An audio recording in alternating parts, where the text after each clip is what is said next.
नमस्कार सभी साथियों को। मैं राकेश चौहान एक बार फिर से आपके अपने online platform the Bhim education पर हार्दिक अभिनंदन, हार्दिक स्वागत करता हूं। तो दोस्तों, अपने भारतीय इतिहास को पढ़ रहे थे। इसी भारतीय इतिहास को आगे लेकर चलते हुए अपने अध्ययन का जो आज बिंदु रहने वाला है वो है चालुक्य राजवंश। चालुक्य राजवंश साहब, तो अपनी राजपूतों की उत्पत्ति पड़ी थी। इसके अंतर्गत अपनों ने चार राजपूत जातियों का अध्ययन कर रहे थे, जिनके अंदर अपनों ने प्रतिहारों का कर लिया, परमारों का कर लिया। फिर बात रही चालुक्यों की और फिर रही चौहानों की, तो इनकी भी आगे आने वाले क्लासों में अपनी चर्चा कर लेंगे। अब बात करता हूं मैं चालुक्यों की। चालुक्य चालुक्य दक्षिणी भारत चालुक्य दक्षिणी भारत के अंदर राजवंश था। इन्होंने अपनी एक छत्र साम्राज्य की स्थापना की थी दक्षिणी भारत के अंदर साहब। चालुक्य की अनेक शाखाएं थी। अगर मैं इनकी शाखाओं की बात करूं तो तीन शाखाएं बड़ी ही फेमस थी। जैसे मैं बात करूं, एक वातापी के चालुक्य, नंबर दो वेंगी के चालुक्य और नंबर तीन कल्याणी के चालुक्य।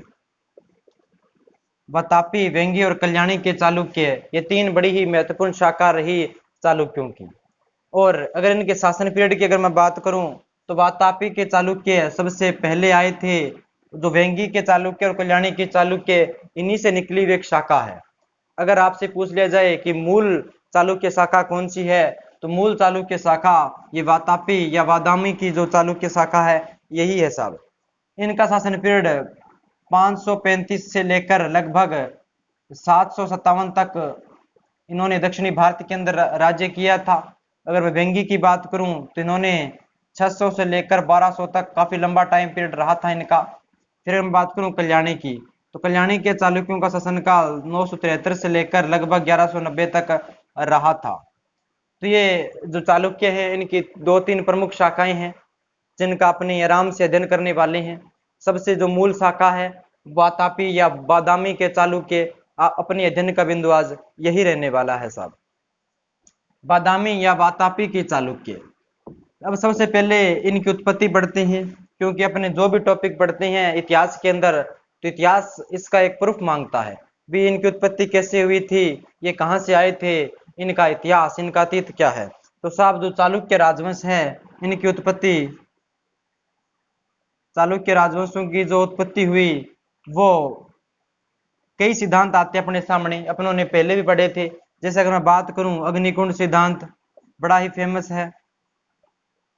अग्निकुंड सिद्धांत किसने दिया था? चंद बरदाई ने दिया था। इसके अनुसार महर्षि विशिष्ट आबू पर्वत पर यज्ञ कर रहे थे।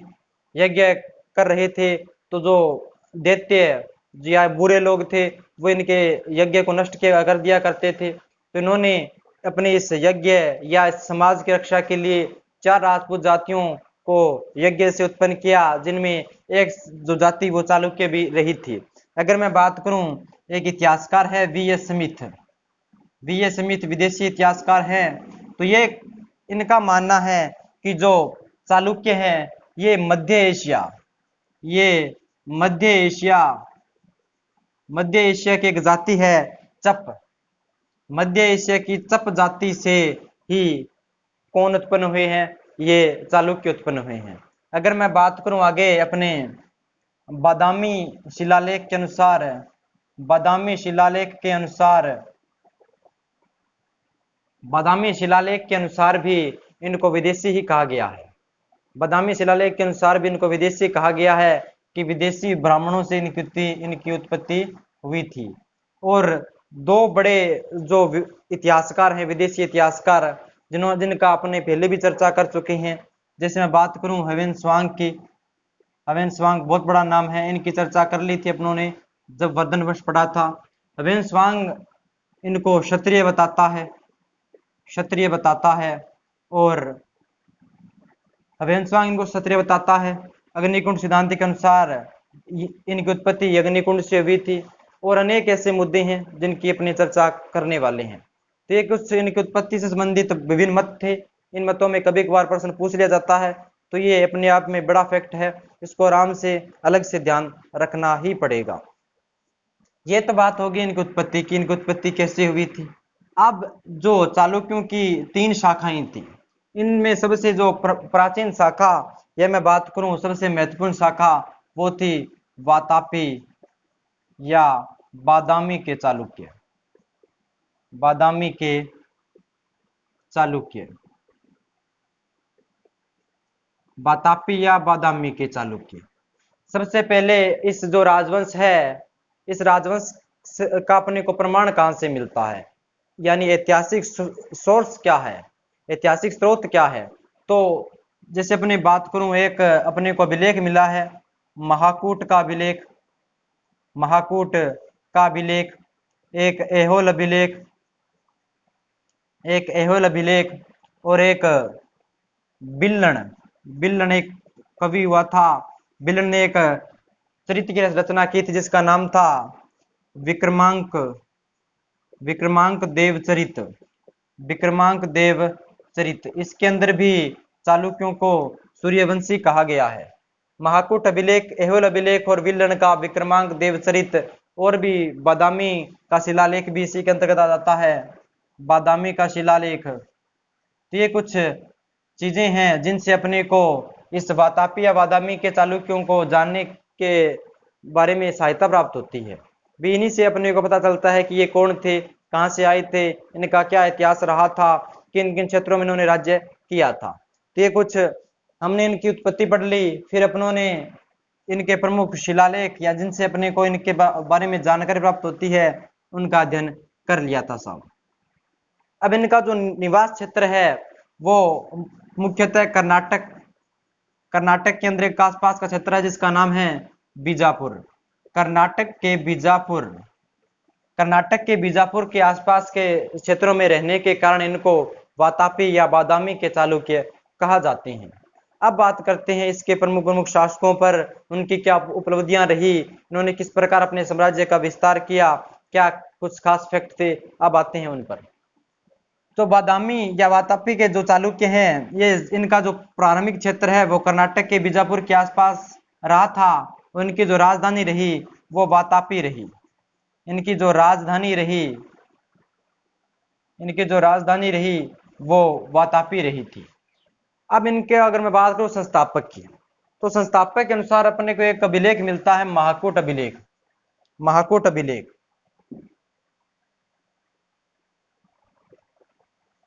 महाकूट अभिलेख, महाकूट अभिलेख के अनुसार जो वातापी या बादामी के चालुक्य हैं, इनका संस्थापक जयसिंह था, इनका संस्थापक जयसिंह था,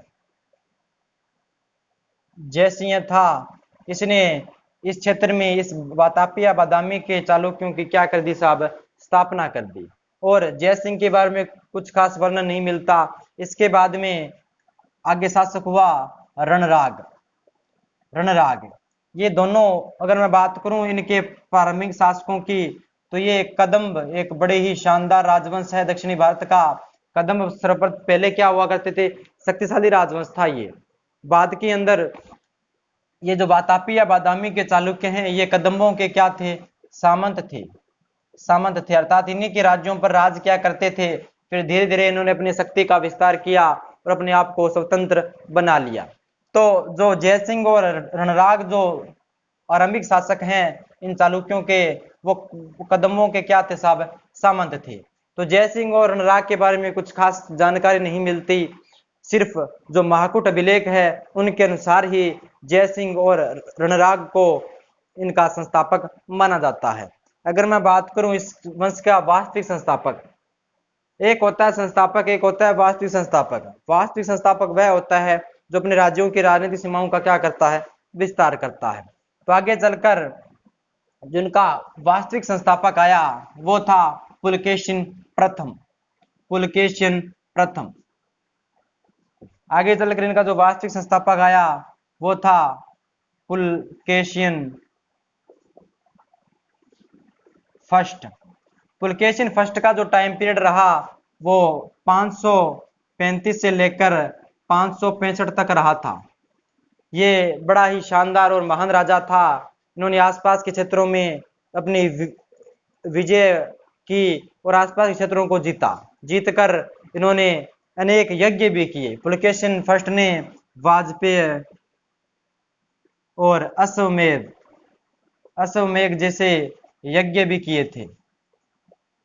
वाजपेय और अश्वमेध यज्ञ किए गए, इसके कारण इसको महाकूट अभिलेख में विष्णु भी कहा जाता है। विष्णु के समान शक्तिशाली शासक कहा जाता है महाकूट अभिलेख के अनुसार किसको?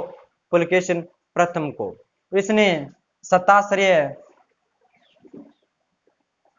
सताश्रय और श्री पृथ्वी बल्लभ जैसी बड़ी उपाधियां भी धारण की थी। मैं बात कर रहा हूं साहब पुलकेशिन प्रथम की। पुलकेशिन प्रथम ने अपने आसपास के क्षेत्रों को विजित किया अर्थात जीता। जीतने के पश्चात इसने वाजपेय और अश्वमेध जैसे यज्ञ किए और इन यज्ञों को करने के पश्चात इसने सताश्रय और श्री पृथ्वी बल्लभ जैसी बड़ी उपाधियों को धारण किया। अब जो पुलकेशिन प्रथम है, इसके दो पुत्र हुए। इसके कितने पुत्र हुए? दो पुत्र हुए। दोनों पुत्रों का नाम मिलता है। एक का नाम था कीर्तिवर्मन प्रथम और एक का नाम मिलता है मंगलेश। यानी पुलकेशिन जो प्रथम है, इसके दो पुत्र हुए। कौन कौन से? कीर्तिवर्मन प्रथम और मंगलेश। तो आगे जाकर चलकर जो इसका बड़ा पुत्र है कीर्तिवर्मन फर्स्ट, वो अपने पिता का जो राज्य है वो संभालेगा। तो जो अपना अगला जो शासक हुआ वो था कीर्तिवर्मन प्रथम। कौन हुआ? कीर्तिवर्मन या कीर्तिवर्मन प्रथम। इसका जो टाइम पीरियड रहा था वो 565 से लेकर 598 तक रहा था। ये बड़ा ही पराक्रमी शासक था। इसने आसपास के क्षेत्रों को भी जीत लिया। अगर इनके क्षेत्रों की अगर मैं बात करूं इस समय, तो इसने जो कोंकण तट कहाँ पड़ता है अपना? तो जिससे ये अपने इंडिया की लोकेशन हो गई, यहाँ गोवा के अंदर, गोवा के आसपास के क्षेत्र को कोंकण तट कहा जाता है। इस समय यहाँ पर मौर्यों का राज था। ये मौर्य अलग है, जो अपने पीछे मौर्य पढ़ के आए, चंद्रगुप्त मौर्य, अशोक, बिंदुसार, वो अलग है। तो इस समय यहाँ पे मौर्यों का शासक था। तो इसने क्या किया? इस कोंकण तट पर आक्रमण किया और मौर्यों से कोंकण तट को क्या कर लिया? जीत लिया, हरा दिया। और जो मैंने बताया था कि चालुक्य किसके सामंत थे, तो ये सामंत थे कदम्बों के। तो इसने क्या किया? इन कदम्बों पर भी आक्रमण किया, इनको भी हरा दिया। यानी बड़ा महान शासक था, वीर शासक था। इसने पहले मौर्यों को हराया, फिर कदम्बों को हराया। कदम्बों को हराने के बाद यहाँ पर जो कदम्बों की राजधानी थी नलवंशी राजधानी थी कदम्बों की। यानी कदम्बों के नलवंशी शासक हैं, इनको हराया और कोंकण तट के मौर्यों को हराया। इनको हराने के पश्चात इसने भी महान उपाधियां, जैसे बात करूं मैं सताश्रय और श्री भल्लभ और पृथ्वी बल्लभ जैसी उपाधियां धारण की थी। किसने? कीर्तिवर्मन प्रथम ने। इसने अपने साम्राज्य का विस्तार बहुत अधिक किया और आसपास के क्षेत्रों को जीत लिया। इसके पश्चात इसकी आकस्मिक मृत्यु हो गई। जब इसकी मृत्यु हुई उस समय अगर मैं बात करूं कीर्तिवर्मन फर्स्ट के पुत्रों की, तो इसका जो पुत्र था वो था पुलकेशिन द्वितीय। यानी जो कीर्तिवर्मन था, इसका पुत्र था पुलकेशिन सेकंड, पुलकेशिन द्वितीय था। और इसका जो भाई था वो था मंगलेश। जब कीर्तिवर्मन की मृत्यु हुई उस समय उसका पुत्र अल्प वयस्क था, अर्थात कोई ज्यादा उम्र का नहीं था। यानी इतनी उम्र नहीं थी कि वह अपने साम्राज्य का संचालन कर सके। इसीलिए जो मंगलेश था उसको अगला जो उत्तराधिकारी चुना गया चालुक्यों का। तो इसका जो टाइम पीरियड रहा वो 598 से लेकर 610 तक रहा था। अर्थात ये पुलकेशिन सेकंड जिसके अपने आगे चर्चा करने वाले हैं, इसका चाचा था कौन? मंगलेश था। इसने भी क्या किया? जो कोंकण पर मौर्य थे, कीर्तवर्मन ने भी हराया था और इसने भी इन मौर्यों को हराया था। और इनकी राजधानी थी रेवाड़ी द्वीप। रेवाड़ी द्वीप इनकी राजधानी थी, उस पर अधिकार कर लिया। और एक शासक था बुधराज। बुधराज जो गुजरात का शासक था, बुधराज, उस बुधराज पर इसने क्या किया? आक्रमण किया। किसने? मंगलेश ने। आक्रमण कर इसकी अपार धन संपदा लूटकर वापस आ गया। तो ये भी महान शासक था। इसने भी कोंकण के मौर्यों को हराया और गुजरात का जो बुधराज था उसको हराया। और आसपास के क्षेत्र जैसे बल्लभी हो गया, ठीक है, कदम हो गए, उनको भी क्या किया? हराकर अपने साम्राज्य के अंदर मिला लिया। ये भी बड़ा वीर शासक था। उल्लेख मिलता है कि इसके जो अंतिम दिनों के अंदर, यानी इसका जो टाइम पीरियड रहा 598 से लेकर 610 तक, तो इसके अंतिम समय में यानी 610 के अंदर 610 के अंदर इन्हीं में गृह युद्ध हो गया। गृह युद्ध अर्थात घर के अंदर ही कलेश हो गया, मतलब घर के अंदर ही। यहाँ जो पुलकेशिन द्वितीय था वो कीर्तवर्मन का पुत्र था। और ये रूल होता है कि राजा का पुत्र ही अगला राजा बनेगा। ये अल्पवयस्क था, इसीलिए जो कीर्तवर्मन है उसके छोटे भाई मंगलेश को गद्दी पर बिठा दिया था। परंतु अब ये वयस्क हो गया, अर्थात राज्य करने योग्य हो गया। परंतु जो मंगलेश था इसने इसको गद्दी नहीं दी। भी कौन गद्दी छोड़ना चाहता है? भी आज सत्ता के सब भूखे हैं, भी किसी को सत्ता मिल जाए वो क्यों छोड़ेगा। तो यही बात थी कि मंगलेश भी जो राजगद्दी थी वो नहीं छोड़ना चाहता था। तो इससे गुस्से में आकर पुलकेशिन जो द्वितीय, इसने मंगलेश की क्या कर दी? हत्या, अर्थात अपने चाचा अंकल की क्या कर दी? हत्या। कब? 610 में। और जो अगला चालुक्य नरेश बना वो था पुलकेशिन द्वितीय। अगला चालुक्य नरेश था पुलकेशिन द्वितीय।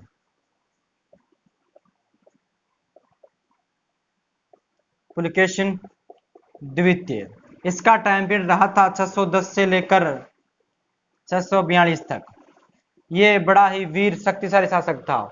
अगर मैं बात करूं वातापी या बादामी के चालुक्यों का जो स्वर्ण काल है, स्वर्ण पीरियड है, वो इसी के समय को कहा जाता है। क्योंकि ये बड़ा वीर था, इसने अपने साम्राज्य का विस्तार उत्तर भारत के अंदर भी कर दिया था। तो अब इसके विजयों के बारे में पढ़ते हैं। तो इसने भी जो कोंकण के मौर्य थे उनको हराया और इनकी राजधानी रही पुरी। पुरी का एक उपनाम है, ध्यान रख लेना, इसको पश्चिमी समुद्र की लक्ष्मी कहा जाता है। पश्चिमी समुद्र की लक्ष्मी कहा जाता है पुरी को, ये ध्यान रख लेना। तो इसने मौर्यों की राजधानी पुरी पर अपना अधिकार कर इसको अपने साम्राज्य में मिला लिया।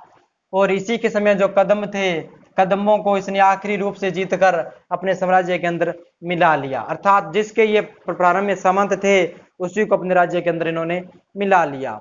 और इसने आसपास के क्षेत्रों को विजित किया। और इसी के समय एक बड़ी ही महत्वपूर्ण घटना होती है।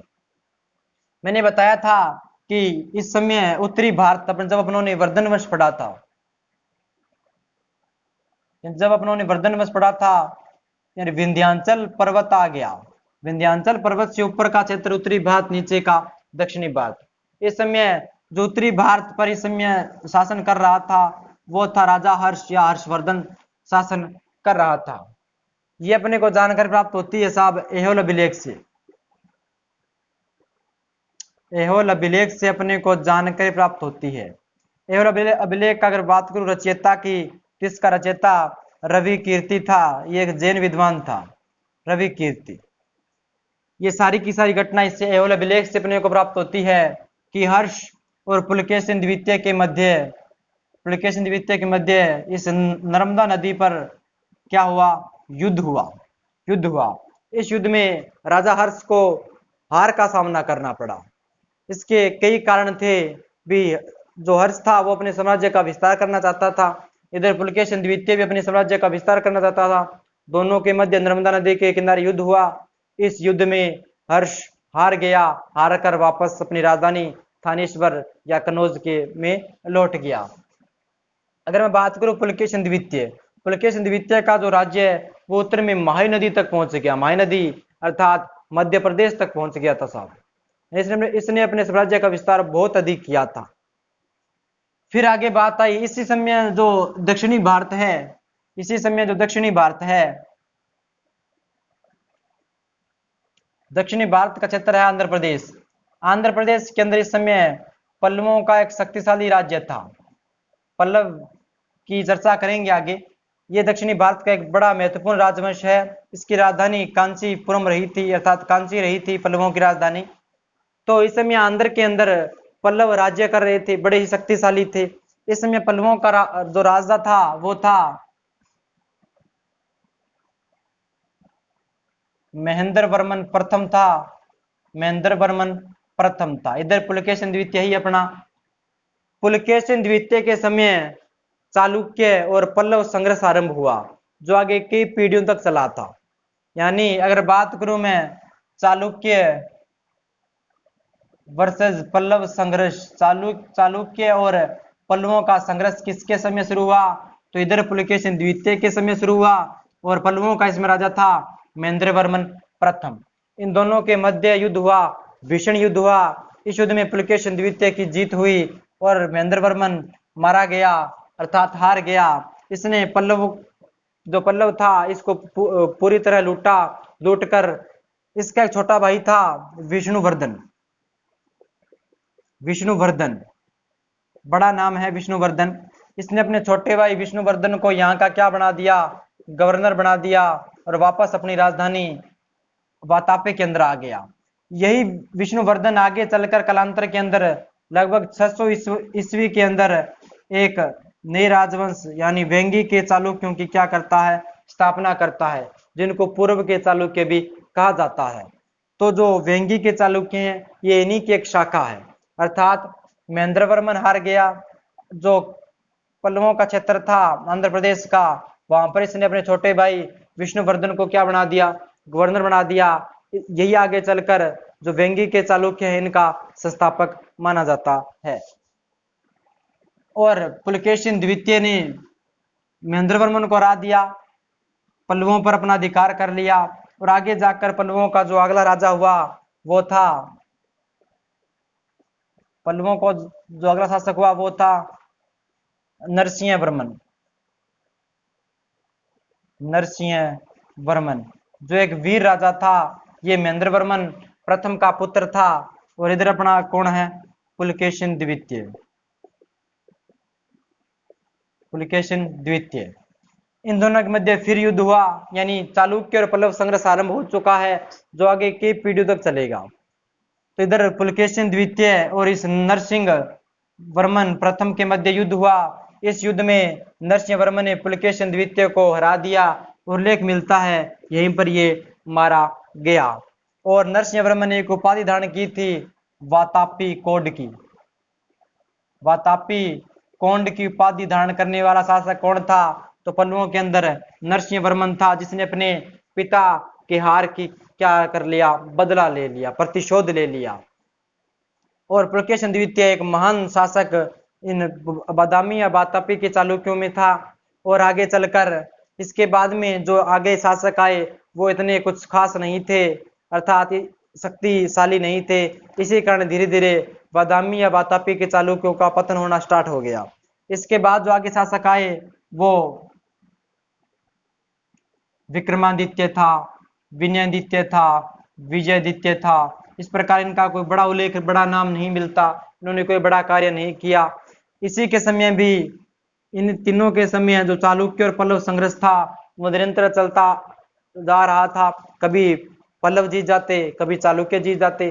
धीरे धीरे करते करते तो इनका जो आखिरी शासक था, यानी वातापी या बादामी के चालुक्य पढ़ रहे हैं अपने, तो इनका जो आखिरी शासक था वो था कीर्तवर्मन। कीर्तवर्मन सेकंड। कीर्तवर्मन सेकंड इनका आखिरी शासक था। और इसी शासक को लगभग 757 कहीं कहीं 56 मिलता है। इसी समय क्या था, राष्ट्रकूट। राष्ट्रकूट जो थे वो भी धीरे धीरे अपनी सत्ता बना रहे थे। अर्थात दक्षिणी भारत के अंदर एक नया राजवंश आ रहा था, राष्ट्रकूट वंश, जिसकी स्थापना दंतीदुर्ग ने की थी। ठीक है, तो वो भी धीरे धीरे शक्तिशाली हो रहा था, धीरे धीरे शक्तिशाली हो रहा था। और इधर अपना पड़ता है श्रीलंका। श्रीलंका श्रीलंका का एक वर्मन नाम का राजा था। इसने इस दंतीदुर्ग का क्या किया, सहयोग दिया, और वर्मन और दंतीदुर्ग ने मिलकर इस कीर्तवर्मन पर आक्रमण किया और इसमें कीर्तवर्मन की हत्या हो गई, मारा गया। उसी के साथ जो वातापी या वातापी या बादामी के चालुक्य है, उनका सर्वनाश हो गया, उनका अंत हो गया।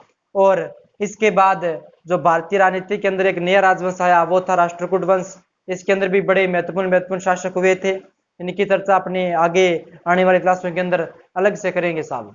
तो ये आज का जो अपना चालुक्य राजवंश था, इनकी कई शाखाएं थी, जिनमें से सबसे महत्वपूर्ण शाखा वातापी या बादामी के चालुक्य रहे, जिनकी अपनों ने चर्चा कर ली। तो साहब उम्मीद करता हूँ आपको समझ में आ गया होगा। जल्दी मिलेंगे अगली क्लास में इसी कड़ी को आगे लेकर चलते हुए। तब तक के लिए धन्यवाद।